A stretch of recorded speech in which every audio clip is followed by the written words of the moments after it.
जय गणेश दोस्तों, कैसे हैं आप सभी लोग। एक बार फिर से सभी का बहुत बहुत आभार कि आप लोग आए हैं अपना समय निकाल के मेरा व्लॉग देखने के लिए। तो चलिए शुरू कर लेते हैं आज का वीडियो। तो आज वेजिटेबल शॉपिंग डे था फ्रेंड्स। जैसा कि मैंने आपको लास्ट व्लॉग में बताया था कि सब्जियां बिल्कुल भी नहीं है घर में, और इवन मतलब आज तो ये कंडीशन थी कि आलू भी नहीं था घर में। और जब घर में बच्चे होते हैं तो आपको चीज़ें चाहिए होती हैं। सिर्फ अगर आप रह रहे हैं तो आप फिर भी काम चला लेंगे कुछ ना कुछ अपना बना के, लेकिन बच्चों वाले घर में ज़रूरत पड़ती है चीज़ों की, और वैरायटी ऑफ चीज़ें चाहिए होती है, वैरायटी ऑफ वेजिटेबल्स चाहिए होती हैं, क्योंकि डिमांड उनकी डेली की डेली नहीं रहती, आज ये बनना है आज वो बनना है। तो जो चीज़ बननी होती है उसके हिसाब से वेजिटेबल्स घर में होनी चाहिए। और इसीलिए आज जो है हम वेजिटेबल लेने चले गए थे। तो मेरे हस्बैंड बैडमिंटन खेल के आए हैं और मैं वॉक करके आई हूँ। तो उसके बाद जो है हम यहाँ पे सीधे हमने बैग उठाया और हम वेजिटेबल लेने चले गए थे। और सब्जी जैसे ही लाके उन्होंने थैला नीचे रखा है, वो दूध लेने चले गए और मैं यहाँ सब्जियों को सेग्रीगेट करके फ्रिज में लगा रही हूँ। तो वही अपना रोज वाला रूटीन है। वॉक पे जाने से पहले मैं नहा चुकी थी, लेकिन मैंने आज स्ट्रेचिंग नहीं की है, क्योंकि प्लान ये था कि थोड़ा सा नॉर्मल डेज से पहले आ जाएंगे। और एक तो कारण ये भी था, दूसरा ये था कि जो जिनके साथ मैं वॉक पे जाती हूँ उनके बच्चे की अब जैसे छुट्टियां पड़ गई हैं, अब वो समर कैंप में जाता है तो वो 6 बजे चला जाता है। और इसीलिए जो है हम 6:30 के अराउंड आजकल वॉक पे निकल जा रहे हैं। तो 7 बजे की जगह हम 6:30 बजे वॉक पे जा रहे हैं। तो पूरे के पूरा आधे घंटे का फेर आ गया है। और इस आधे घंटे के को मतलब जो गैप आया ना, इसका यूटिलाइज जो मैं पहले करती थी जाने से पहले, वो अब मैं आने के बाद कर पा रही हूँ। तो इसीलिए कोशिश तो यही रहती है कि मैं नहा के जाऊँ वॉक पे और स्ट्रेचिंग वगैरह करके जाऊँ, लेकिन अब नहीं समय मिल पाएगा। तो इसीलिए मैं नहा के चली गई थी वॉक पे, और आने के बाद सीधे सब्जी लेने गए हम। हस्बैंड उसके बाद दूध लेने गए हैं। और यहाँ पे मैं सब्जियों को सब लगाने के बाद फ्रिज में अच्छे से सेग्रेट करके उनको लगा दिया है। और जो धोने वाले फल हैं उन्हें नमक डाल के इस पानी में डिप करके छोड़ दूंगी, और 10-15 मिनट बाद या आधे घंटे बाद इनको मैं वॉश कर लूंगी। और हस्बैंड जो हैं वो दूध जो है उसको पलट रहे हैं बाल्टी से भगोने में, और चाय भी वही पका रहे थे। तो यहाँ पे हम दोनों मिलजुल के अब सारा काम निपटाते हैं फटाफट मॉर्निंग के टाइम पे। लेकिन मैं हस्बैंड को ज़्यादा कैमरे में लेती नहीं हूँ, क्योंकि वो इतने कंफर्टेबल रहते नहीं हैं। तो यहाँ पे दूध वगैरह पकने के बाद हम दोनों ने चाय पी, और चाय पीने के बाद यही टाइम ऐसा रहता है जब कुछ भी इस तरीके का घर का एक्स्ट्रा काम होता है वो मेरे हस्बैंड करते हैं। जैसे आज उनको सासू माँ का एसी साफ करना था तो वो करेंगे। हेल्प की जरूरत होती है तो मैं करवा देती हूँ, अदरवाइज वो खुद ही कर लेते हैं। तो इसके बाद फिर वो नहाने जाते हैं, तब तक मैं अपना जो है स्ट्रेचिंग वगैरह कर लेती हूँ। तो यहाँ पे सब्जी वगैरह लगाने के बाद चाय पी के वो चले गए थे एसी साफ करने के लिए, और मैं यहाँ पे आ गई हूँ अपना स्ट्रेचिंग करने के लिए। तो वही अपना रोज वाला रूटीन है। और आज जब मैं बैठ के जिस दिन एक्सरसाइज या योगा या स्ट्रेचिंग कुछ भी कह लीजिए जब करती हूँ तो सिर्फ बैठ के ही करती हूँ। उस दिन फिर मैं चेयर वाली नहीं करती, क्योंकि थोड़ा सा समय का भी ध्यान रखना पड़ता है। इसी में कोशिश करती हूँ कि जो भी मेरी एक्सरसाइजेज हैं जो मुझे अपने शरीर के लिए चाहिए होती हैं वो यहीं पे कवर कर लूँ बैठे बैठे। और आप अगर एक घंटे की वॉक कर रहे हैं और उसके साथ 15-20 मिनट की स्ट्रेचिंग भी कर ले रहे हैं तो ये आपके लिए बहुत होता है, मतलब काफ़ी होता है आपको फिट रखने के लिए। और हम जो वॉक करते हैं वो ब्रिस्क वॉक करते हैं, हल्की वॉक नहीं करते, मतलब फुल स्पीड में फुल मतलब तेजी के साथ वॉक करते हैं, जिससे बहुत पसीना बहता है, बहुत सारी कैलोरीज बर्न होती हैं। तो उसके बाद जो है ये स्ट्रेचिंग बड़ा आराम देती है। तो यहाँ पे मैंने अभी नी वाली एक्सरसाइज कर रही हूँ और शोल्डर वाला स्ट्रेच किया है। और जैसा कि मैंने आपको बताया कि मैं छत पे जाके योगा और वो प्राणायाम करने की कब से सोच रही हूँ, लेकिन नहीं हो पा रहा है। और अब तो बिल्कुल भी नहीं हो पा रहा है जब से 6:30 का टाइम हो गया है। तो अब देखते हैं, कुछ ना कुछ उसका जुगाड़ लगाऊंगी। जैसे ही मुझे थोड़ा सा भी मौका लगेगा ऊपर भागने का छत पे फ्रेश एयर में प्राणायाम करने का, तो मैं जरूर आपके साथ शेयर करूंगी। मैंने बीच में 2-3 दिन किया था, लेकिन फिर वो ना हो नहीं पाया, प्रैक्टिकल वे में मैं नहीं कर पा रही थी उसे। थोड़ा सा डिस्टर्ब सा रहता है उस वक्त, दिमाग नीचे ऊपर, ध्यान बहुत लगाना पड़ता है। तो अब देखते हैं कब क्या होता है। तो यहाँ पे स्ट्रेचिंग के लिए मैं 15-20 मिनट समय के हिसाब से निकालती हूँ, जब जैसा जिस दिन टाइम होता है। कभी आधा घंटा भी चल जाता है मेरा ये काम, कभी 15 मिनट में ही उठ जाती हूँ, कोई फिक्स टाइम नहीं है। तो एक्सरसाइज कर ली थी यहाँ पे मैंने। इसके बाद फिर मैं चेंज करती हूँ, चेंज करने के बाद पूजा, और पूजा करने के बाद फिर ब्रेकफास्ट का काम किया जाता है। और ब्रेकफास्ट के साथ ही पैरेलल में लंच भी यूजुअली बना लेती हूँ। अभी मैंने जितना भी दही था सारा इसमें फेंट लिया है, और जो मट्ठा बनाने वाला है उसमें पानी डाल के इसको पतला कर लिया है। थोड़ा सा गाढ़ा दही इसी में से निकाल के मैं अभी रायता बनाऊंगी खीरे का, और थोड़ा सा उसी में से गाढ़ा दही निकाल के मैंने यहाँ पे इसमें रख लिया है। तो ये रात को मैं बनाऊंगी बच्चों के लिए बूंदी का रायता, क्योंकि शाम को मेरा तो बाहर है खाना, और बच्चों के लिए और हस्बैंड के लिए बनाऊंगी तो उनके लिए बूंदी का रायता हो जाएगा। और ये खीरे निकाले हैं, इनको अभी घिस लूँगी तो अभी का रायता हो जाएगा। कुल मिला के दही का जितना भी काम है वो सारा इकट्ठे ही मैंने निपटा दिया। बार बार मिक्सर लगाना और छानना, छलनी वगैरह का सारा एक साथ काम निपट गया। और ये जो 1 कटोरी दही एक्स्ट्रा निकाला है ये सासू माँ को दूंगी मैं जब लंच दूंगी। और यहाँ पे इतना सा दही रख दिया है मैंने जमाने के लिए, तो अभी जमा लूँगी दही। नॉर्मली मैं दोपहर में या रात को जमाती हूँ, लेकिन अभी जब पूरा दही ख़त्म हो जाएगा तो फिर ज़रूरत अगर वैसे तो नहीं पड़ेगी क्योंकि शाम तक का मैंने इंतज़ाम कर दिया है, लेकिन फिर भी घर पे कोई चीज़ ख़त्म नहीं रहनी चाहिए, इसलिए इसको अभी जमा लूँगी। थोड़ी देर बाद जब वो जो बॉइल्ड हुआ दूध है वो ठंडा हो जाएगा तब। तो मट्ठा बन गया था तो फिर मैंने उसे छान लिया था, और मट्ठा मैं अभी बना के रख दूंगी क्योंकि अभी मट्ठा पीने वाला कोई आइटम ऐसा हमारा नाश्ते में है नहीं। हस्बैंड रायते के साथ रोटी खाएंगे, और मैं जो हूँ मैंने अपने लिए इसलिए रायता नहीं बनाया है क्योंकि मेरे लिए जो हमारी सिस्टर इन लॉ हैं उन्होंने एक कैसरोल भर के मैक्रोनी भिजवाई हुई है। तो मेरे हस्बैंड इस तरीके की कोई भी चीज़ खाते नहीं है नाश्ते में, मतलब वो कम पसंद करते हैं, तो मैं ही खाऊंगी और जो बचेगा वो बच्चे खाएंगे बाद में। तो इसीलिए जो है हस्बैंड के लिए सिर्फ रायता बनाया मैंने। अगर मैं अभी इस वक्त ब्रेकफास्ट कर रही होती तो फिर मैं अब सब्जी भी बनाती और रायता भी बनाती, लेकिन वो रायते के साथ उनका काम चल जाएगा। बिल्कुल सादा प्लेन वाला खीरे का रायता उन्हें पसंद है और मैं वही बनाऊंगी। और मैक्रोनी हो गया, पास्ता हो गया, पोहा, वर्मिसली, इस तरीके की जो भी चीज़ें हैं ना ये बहुत कम बनती हैं मेरे घर में, बहुत ही मतलब रेयर बनती हैं। जब बच्चे छोटे थे और उनका टिफ़िन जब जाता था तब ये सारी चीज़ें मैं चेंज कर करके बनाती थी, लेकिन अब तो बिल्कुल ही बंद हो गया है। तो यहाँ पे मैं खीरे फटाफट से छील लूँगी, और यहीं पे मैंने एक खीरा रायते के लिए छील लिया है और बाकी के 2 मैं लंच के हिसाब से जो उसका अपना ये सैलेड होता है उसके लिए भी छील के यहीं पे काम ख़त्म कर लूँगी। तो एक काम जब मैं करती हूँ ना तो मैं कोशिश करती हूँ कि लंच, ब्रेकफास्ट और सब कुछ उसी में कवर हो जाए। तो यहाँ पे पीलिंग वाला सारा काम चल रहा है। तो 2 खीरे इसमें से धो के काट के मैं फ्रिज में रख दूँगी सैलेड के लिए, और एक को घिस लूँगी और रायते में डाल दूँगी। तो ये जो सादा वाला रायता उसमें सिंपली बस खीरा डलता है, और ये जो रायता होता है ना ये देसी खीरे का बहुत यम्मी बनता है। जो खीरे जो देसी वाले आते हैं उनका ही ये रायता बहुत मतलब मज़ेदार बनता है। उसका जो रस होता है और दही का जो फ्लेवर होता है मिलजुल के बड़ा बढ़िया फ्लेवर आ जाता है। तो यहाँ पे जो ये मैंने खीरा जो ग्रेट किया था ना इसका पानी जो है वो मैं निचोड़ के अलग नहीं करती, इसी में मैंने डाल दिया है दही के साथ ही। तो जो पतला करने वाला काम होता है ना वो खीरे का ही रस कर देगा, अलग से मुझे पानी वगैरह ऐड नहीं करना पड़ेगा। तो इसको एक अच्छा सा मिक्स दूंगी मैं, और ये रायता ज़्यादा है तो इसमें से सिर्फ 1 कटोरी रायता मैं अभी रखूंगी और बाकी बचा के फ्रिज में रख दूंगी, और इसीलिए मैंने इसमें पूरे में नमक वगैरह कुछ भी ऐड नहीं किया है। तो जो रायता भी यूज़ होगा उसी में सारे मसाले वगैरह मैं ऐड करूंगी और बाकी उठा के रख दूंगी फ्रिज में, तो ये रात में काम आ जाएगा। तो बच्चे जो हैं वो बूंदी का रायता खाएंगे और हस्बैंड के लिए खीरे का रायता रात के लिए फिर से हो जाएगा। तो एक ऑप्शन रहेगा सूखी सब्जी के साथ। और मुझे निकलना है 5 बजे के अराउंड, तो ये रहता है ना कि आप आधा से ज़्यादा काम घर में करके निकल जाओ, तो आप जहाँ जाते हो वहाँ पे भी टेंशन फ्री रहते हो और एंजॉय कर पाते हो।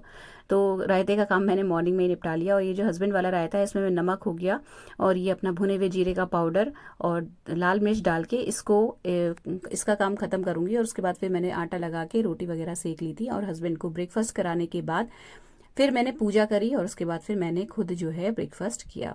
तो एक छोटी सी हरी मिर्च इसमें काट दे रही हूँ मैं, वो भी मैंने पूरी नहीं काटी थी, बस फ्लेवर के लिए काटी है। और इसमें मिर्च नहीं है, ये बहुत तीखी वाली हरी मिर्च नहीं है, सिर्फ खुशबू अच्छी सी आ जाएगी इससे। बस इसको अच्छे सा एक मिक्स दिया है मैंने, और इसके बाद मेरा यहाँ पे ब्रेकफास्ट का काम आज डन हो गया। तो शॉर्टकट वाला काम हुआ आज, मुझे कोई वेजिटेबल वगैरह नहीं बनानी पड़ी। तो यहाँ पे मेरा आटा लग गया है और मतलब रायता बन गया है, और ये मैक्रोनी जो मेरी सिस्टर इन लॉ ने भेजी थी ये वो रखी हुई है। तो ये गरम है, इसको मैं ऐसे ही मतलब एज इट इज़ खा लूँगी, गरम करने की ज़रूरत नहीं है, बिल्कुल फ्रेश बना के भेजी थी उन्होंने। और उसके बाद जो है मैं पहले आम के पन्ने की तैयारी कर लूँगी, क्योंकि इसी प्रेशर कुकर में बाद मुझे चावल भी सोक करने होते हैं।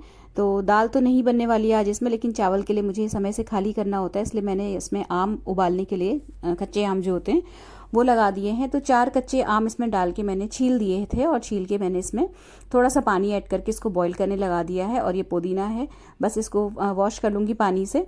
और इसके बाद जब तक ये आम पक रहे हैं यहाँ पे मैं जो फ्रूट्स कटिंग का काम होता है वो भी अभी कर लेती हूँ। तो कभी पपीता, कभी खरबूज, इस तरीके की जो चीज़ें जितनी भी पील करने वाली होती हैं इसी वक्त पील कर ली जाती हैं। तो यहाँ पे इसमें जो ये प्रेशर कुकर है इसमें प्रेशर आ गया था, और 1 सीटी लगाने के बाद मैं धीमी आंच में थोड़ी देर आमों को ज़रूर पका लेती हूँ। तो अच्छे से जो जितना भी गूदा होता है वो अच्छे से बिल्कुल बढ़िया गल जाता है और पूरा का पूरा गूदा यूज़ हो जाता है आम के पन्ने को बनाने में। नहीं तो होता क्या है, अगर आप अच्छे से आम जब गले नहीं होते ना तो वो आधा मैश होता है, आधा बचा ही रह जाता है, इस तरीके से हो जाता है। तो अच्छे से गल जाए इसके लिए 2 मिनट बस धीमी आंच में ज़रूर रखती हूँ मैं। और जब ये इसका प्रेशर निकल गया तो इसमें गरम गरम आम में ही मैंने यहाँ पे शुगर ऐड कर दी है, तो ये इसी में मेल्ट हो जाएगी। और इसको बस मैं जाली लगा के ढक के डाइनिंग टेबल में ही रख दूंगी, जहाँ पे दूध ठंडा होने के लिए रखती हूँ वहीं पे। तो ये थोड़ी देर बाद ठंडा भी हो जाएगा और उसके बाद इसमें फिर बाकी की चीज़ें ऐड की जाएंगी। और इसके बाद फिर मैं आ गई हूँ लंच बनाने के लिए। तो मेरी बड़ी वाली जो बेटी है वो उठ गई थी इस वक्त तक, तो फिर मैंने उसी से बोला कि चलो अब तुम लंच बनाओ। तो मैं यहाँ पे खड़ी हूँ, बस देख रही हूँ उसे कि कैसे बनाना है और बताती जा रही हूँ कि क्या क्या कैसे कैसे करना है। तो साथ में बच्चों के खड़े रहना किचन में बहुत ज़रूरी है, मतलब आप छोड़ नहीं सकते। बच्चे हैं कर तो लेंगे, अगर आपने उन्हें थोड़ा बहुत सिखा के रखा हुआ है तो करेंगे, लेकिन थोड़ा सा ना साथ में खड़े रहो तो ठीक रहता है, क्योंकि आग का मामला है, गैस के सामने थोड़ा सा डर लगता है। तो यहाँ पे मैं उसे बताती जा रही हूँ। तो ये जो लहसुन है ये इसने इस तरीके से कूट लिया है और भटकी दाल बनेगी आज। तो ये जो दाने होते हैं, जो भटकी दाल होती है, ये तेल में डालते ही बड़ी ज़ोर ज़ोर से तड़कने लगता है, तो वो डरती है, इसलिए मैंने उसके हाथ से ले लिया था करछुल और मैं हिला रही हूँ यहाँ पे। तो फिर मैंने उसे दिया हाथ में, क्योंकि डर जाना ज़रूरी है बच्चों का। थोड़ा थोड़ा करेंगे, मतलब थोड़ा थोड़ा रोज़ करेंगे तो सीख जाएंगे। एक ही दिन में सारी कुकिंग करने से कभी भी कुछ नहीं आता, आप थोड़ा थोड़ा रोज कराओ बच्चों से। तो बहुत सारी कुकिंग के साथ और भी बहुत सारी चीज़ें ऐसी होती हैं जो बच्चे भी सीखते हैं और बच्चों के साथ खड़े होकर हम भी सीखते हैं। तो जब तक वो वहाँ पे दाल बना रही है, मैं यहाँ पे अपना जो पुदीने वाला काम है, ये अपना आम के पन्ने का काम ये कर ले रही हूँ। तो ये ठंडा हो गया था आम जो मैंने उबाल के रखा था। तो यहाँ पे मैंने पुदीना धुला हुआ और आम का जो पल्प है वो डाल दिया है। इसके अलावा इसमें भुना हुआ जीरा पाउडर, काला नमक, ये 2-3 चीज़ें और ऐड करी मैंने और इसको मिक्स कर दूंगी। तो थोड़ी देर बाद ये जो आम पन्ना है ये भी अच्छा ठंडा हो जाएगा, तो फिर शाम को बच्चों के पीने के लिए ठीक रहता है। और हस्बैंड जब दोपहर में लंच करने आते हैं ना, तो जब वो जाते हैं, मतलब धूप में भरी दोपहर में जाते हैं ऑफिस के लिए, तो फिर उस वक्त मैं उनको दे देती हूँ ठंडा बर्फ़ डाल के।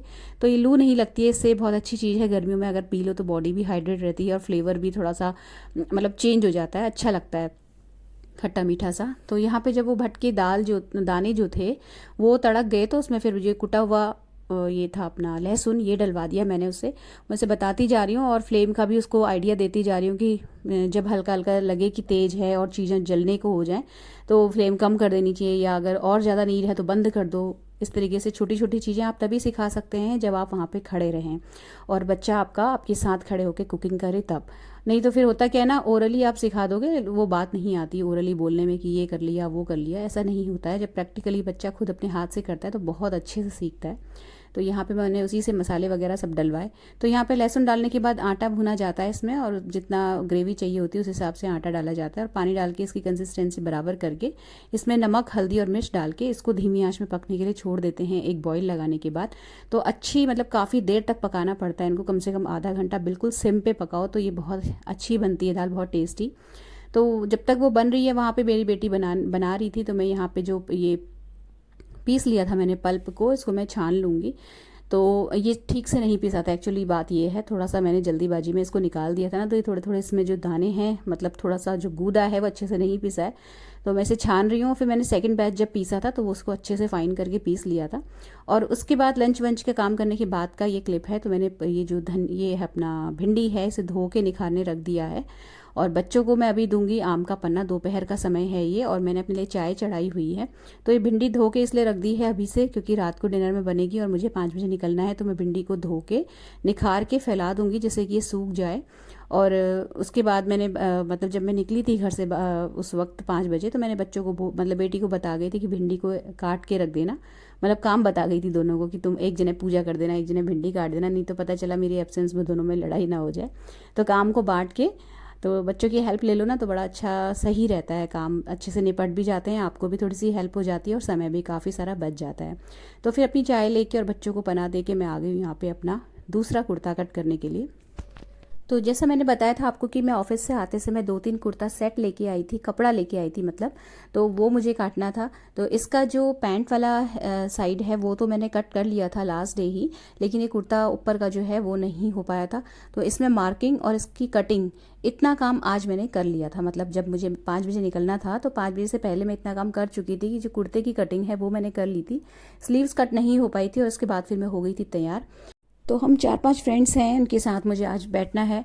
तो हम बारी बारी से एक दूसरे के घर हमने बैठने का मतलब कुछ इस तरीके से इस बार प्लान बनाया है कि नॉर्मली हम लोग घर से बाहर नहीं निकल पाते हैं, और जब एक प्लानिंग से करो तो कई बार प्लान भी हमारा नहीं बन पाता है। तो इस बार हमने मतलब लास्ट टाइम जब हम मिले थी फ्रेंड्स, तो हमने ये प्लान बनाया था कि हर महीने एक दूसरे के घर में बैठने का और गेट टुगेदर एक छोटा सा रखा करेंगे। तो उसी की आज पहली कड़ी है। तो मुझे जाना है जिनके घर, उनके घर मतलब बहुत पास में ही था, स्कूटी से ही मैं गई थी, ज़्यादा दूर नहीं था। तो 5 बजे मैं निकली थी और मैं सबसे लेट थी, सही बताऊँ तो सारे लोग पहुंच गए थे, मैं ही सबसे लेट पहुंची थी। तो जब मैं आई हूँ तो जो मेरी बेटी है उसने भिंडी कट करके रख दी थी। तो बस फटाफट चेंज करने के बाद फिर आटा वगैरह लगा के फिर तब तक सब्जी भी पक गई थी। और जो मैंने दही मॉर्निंग में फेंट के रखा हुआ था, आपके साथ आपको दिखाया भी था, तो बस उसमें मुझे बूंदी ऐड करनी थी। और मेरा रायता भी यहाँ पे फटाफट से बन गया। तो जल्दी जल्दी काम हो गया। मतलब अगर पहले से पता रहता है कि शाम को कहीं निकलना है तो आप सुबह से ही उसकी प्रिपरेशन कर लो तो ठीक रहता है, मतलब आप आके आपको टेंशन कम रहती है। तो बस फिर मतलब आज तो हम पहली बार ही बैठे थे इस तरीके से, लेकिन नेक्स्ट टाइम मैंने सोचा है कि जब मैं निकलूँगी तो पूरा मील बना के ही जाऊँगी। मतलब आने के बाद सिर्फ चपातियाँ सेकने का काम ही छोड़ूंगी, बाकी सब कुछ करके जाऊँगी। क्योंकि आके ये रहता है ना कि आपको फिर जल्दी जल्दी काम करना पड़ता है और जल्दी जल्दी में काम ख़राब होने का डर रहता है। तो बस फटाफट से मैंने जो प्याज काटा उसमें भिंडी डाल दी है। भिंडी बस इसमें जो नॉर्मल अपने मसाले रोज़ वाले होते हैं, नमक, मिर्च, हल्दी और धनिया पाउडर, ये सब डाल के इसको ढक के मैंने पकने के लिए छोड़ दिया था। इसके बाद फिर मैंने चेंज किया और आटा लगाया, रायता बनाया, और यहाँ पे ये भी जो आज का जो दिन है वो ख़त्म हुआ। तो ये है ना फ्रेंड्स कि जैसे मैंने अब ये शुरू किया है अपनी सहेलियों के साथ बैठना। तो कई बार ऐसा रहता है कि बहुत सारे लोग ऐसे रहते हैं जिनसे हमारे विचार नहीं भी मिलते हैं, और मतलब बहुत सारे डिफरेंसेस भी होते हैं। कई लोग ऐसे होते हैं जिनसे हमारे विचार बहुत अच्छे मिलते हैं। लेकिन अगर हम इस तरीके से सोचेंगे ना तो हमारा उठना बैठना, बाहर जाके अपना सर्कल बनाना, ग्रुप बनाना, ये पॉसिबल नहीं हो पाएगा।